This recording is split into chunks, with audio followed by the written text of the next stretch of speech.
여러분 젊었을 때를 한번 떠올려 보세요.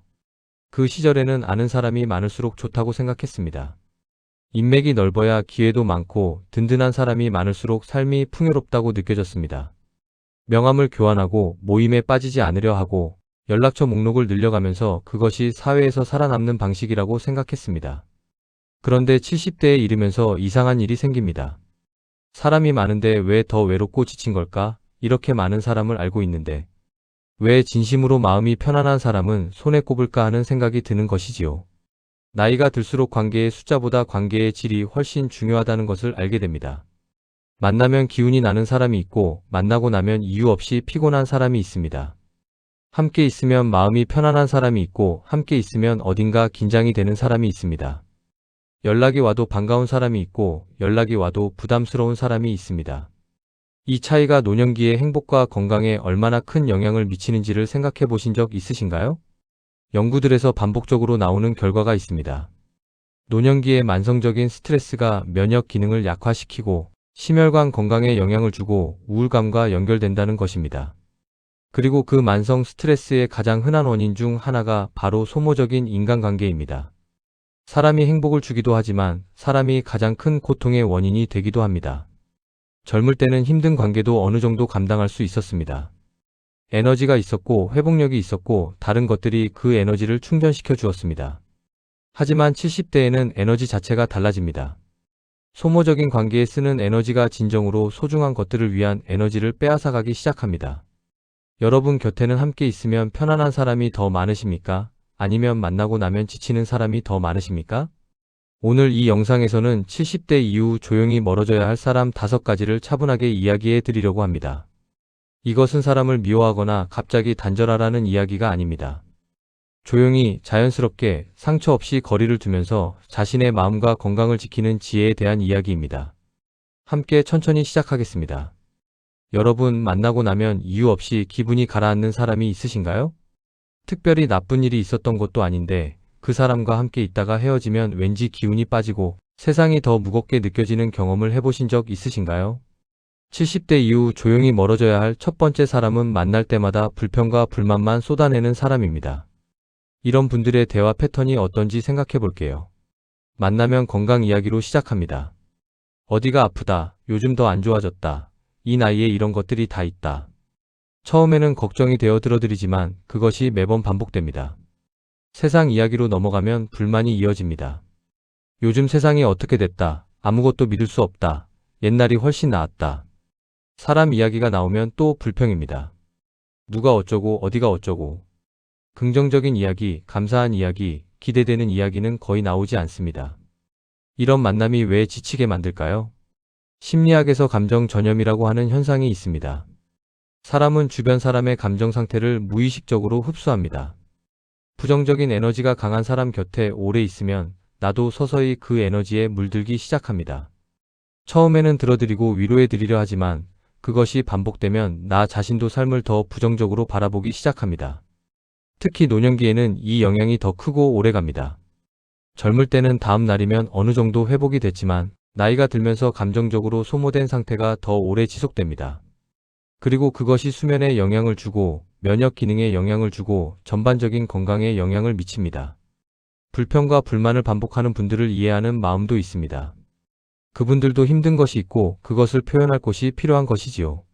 하지만 그 에너지를 내가 계속 받아내야 하는 의무는 없습니다. 실제로 이런 분이 계십니다. 오랫동안 친하게 지내던 이웃이 있었는데 만날 때마다 불평이 주를 이루었습니다. 처음에는 공감해 드렸는데 나중에는 그 이웃에게서 연락이 오면 받기 전부터 마음이 무거워지기 시작했습니다. 결국 만남 빈도를 조용히 줄였고 그 이후로 마음이 훨씬 가벼워졌다고 하십니다. 그분을 미워하는 것이 아니었어요. 그냥 그 에너지를 매번 받아내는 것이 너무 힘들었어요 라고 하셨습니다. 어떻게 건강한 거리를 둘 수 있을까요? 갑자기 연락을 끊을 필요는 없습니다. 만남의 빈도를 서서히 줄이는 것으로 시작할 수 있습니다. 매주 보던 것을 격주를 한 달에 한 번으로 자연스럽게 조정하는 것이지요.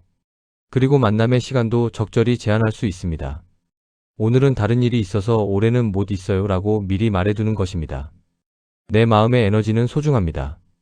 그 에너지를 어디에 쓸지 선택하는 것이 노년의 지혜입니다. 여러분, 이런 사람이 주변에 계신가요? 평소에는 연락이 없다가 무언가가 필요할 때만 다정하게 전화가 오는 사람.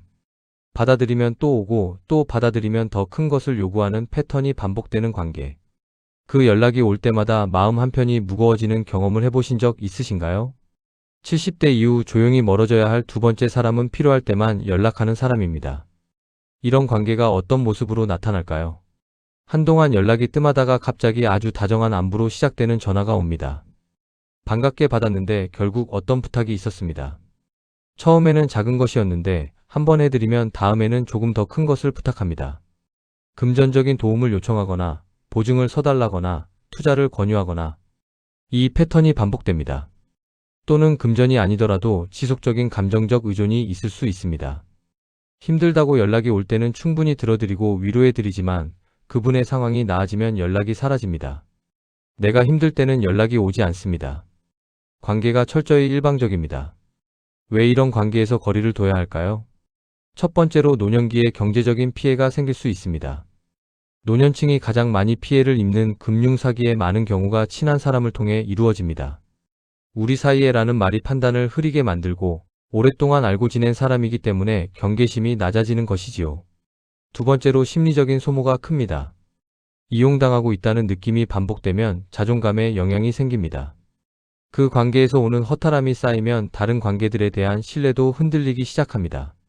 세 번째로 진짜 소중한 관계를 위한 에너지가 남지 않게 됩니다. 이용하는 관계에 시간과 감정을 쓰다 보면 정말 따뜻한 관계를 위한 여유가 사라집니다. 이용하는 사람을 알아보는 가장 좋은 방법은 패턴을 보는 것입니다. 그 사람이 내게 연락해오는 때가 항상 무언가가 필요할 때뿐인지, 내가 어려울 때 그 사람은 어디 있었는지, 관계에서 주고받는 것이 균형을 이루는지를 생각해 보세요. 실제로 이런 경우가 있습니다. 오랫동안 친하게 지낸 지인이 몇 년간 여러 차례 금전적인 도움을 요청해 왔습니다. 처음에는 어려운 상황인 것 같아서 도와드렸는데 한번 도와드리면 또 비슷한 부탁이 오는 패턴이 반복됐습니다. 거절할 때마다 우리 사이에라는 말로 다시 설득해 왔습니다. 결국 그 관계를 정리하기로 하셨는데 그 이후로 마음이 얼마나 편안해졌는지를 이야기하셨습니다. 어떻게 건강한 거리를 둘 수 있을까요? 부탁이 왔을 때 즉각적으로 대답하지 않는 것이 도움이 됩니다. 생각해보고 연락드릴게요 라는 말이 충동적인 수락을 막아줍니다. 그리고 원칙을 만들어두는 것도 방법입니다. 저는 돈 거래는 하지 않는 원칙이 있어요 라고 원칙으로 만들어두면 특정 사람을 거절하는 것이 아니라 원칙에 따른 것이 되어 관계를 덜 상하게 하면서 경계를 지킬 수 있습니다. 여러분, 어떤 사람을 만나고 나면 집에 돌아오는 길에 내 삶이 왠지 부족하게 느껴지신 적 있으신가요? 만나기 전에는 괜찮았는데 그 사람과 대화를 나눈 후에는 내 자녀가 부족하게 느껴지거나 내 집이 초라하게 느껴지거나 내 건강이 더 나빠 보이는 경험을 하신 적 있으신가요? 70대 이후 조용히 멀어져야 할 세 번째 사람은 끊임없이 비교하게 만드는 사람입니다. 비교를 유발하는 것이 어떤 모습으로 나타날까요? 자녀 자랑이 주를 이루는 분이 있습니다. 우리 아들이 이번에 이렇게 됐어요. 우리 딸이 이런 집을 샀어요. 손자가 어느 학교에 들어갔어요. 이런 이야기들이 반복되면서 내 자녀와 비교하게 됩니다. 재산이나 여유로운 삶을 은근히 드러내는 분도 있습니다. 이번에 이런 여행을 다녀왔어요. 요즘 이런 것들을 하고 있어요. 나의 경제적 상황과 비교하게 되면서 결핍감이 생깁니다. 건강 자랑도 비교를 유발합니다. 나는 이 나이에 이만큼 거뜬해요. 아직 이런 것도 문제 없어요. 건강이 좋지 않은 분들 앞에서 이런 이야기가 반복되면 자신의 몸이 더 초라하게 느껴집니다. 왜 비교가 마음을 지치게 할까요? 쇼펜하우어는 이런 말을 했습니다. 우리 불행의 구할은 비교에서 온다. 비교는 지금 내가 가진 것들의 가치를 지워버립니다. 비교하기 전에는 충분했던 것들이 비교를 하는 순간 부족하게 느껴집니다. 그 결핍감이 삶의 만족도를 끊임없이 낮추고 감사하는 마음을 차단합니다. 노년기의 비교가 특히 더 고통스러운 이유가 있습니다. 젊을 때는 비교에서 뒤처져도 앞으로 더 잘할 수 있다는 희망이 있었습니다. 하지만 노년기에는 이미 지나온 삶이 있기 때문에 비교에서 오는 결핍감이 내 인생은 저만 못한 인생이었구나라는 깊은 상처로 이어지기 쉽습니다. 또한 비교를 유발하는 사람 곁에 있으면 나도 모르게 비교하는 생각의 패턴이 강화됩니다. 그 사람을 만나지 않는 시간에도 비교하는 생각이 자주 올라오게 됩니다. 실제로 이런 분이 계십니다. 오랫동안 알고 지낸 지인이 있었는데 만날 때마다 자녀 이야기와 재산 이야기가 줄을 이뤘습니다. 그분을 만나고 나면 집에 돌아오는 길에 항상 마음이 무거워졌습니다. 내 자녀가 부족하게 느껴지고 내 삶이 왠지 실패한 것 같은 느낌이 들었습니다. 그 만남 빈도를 줄이기 시작하면서 그 무거움이 사라지는 것을 경험하셨습니다. 어떻게 건강한 거리를 둘 수 있을까요? 그 사람 자체가 나쁜 것이 아닙니다. 단지 그 관계에서 내가 반복적으로 결핍감을 경험한다는 것을 인식하는 것이 첫 번째입니다. 그리고 그 만남 후에 내 감정 상태를 의식적으로 살펴보세요. 만나고 나면 어떤 기분인지를 알아차리는 것만으로도 그 관계에 대한 선택을 더 잘할 수 있게 됩니다. 여러분, 대화할 때마다 없는 사람 이야기, 뒷말이 줄을 이루는 사람이 있으신가요? 70대 이후 조용히 멀어져야 할 네 번째 사람은 늘 남을 험담하는 사람입니다.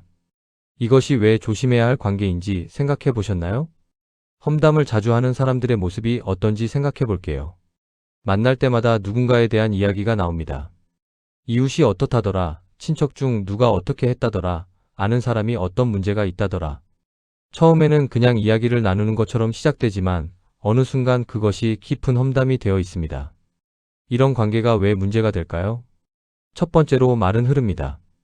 그 자리에서 우리끼리만이라고 했어도 그 말이 돌아서 당사자에게 전해지는 경우가 생깁니다.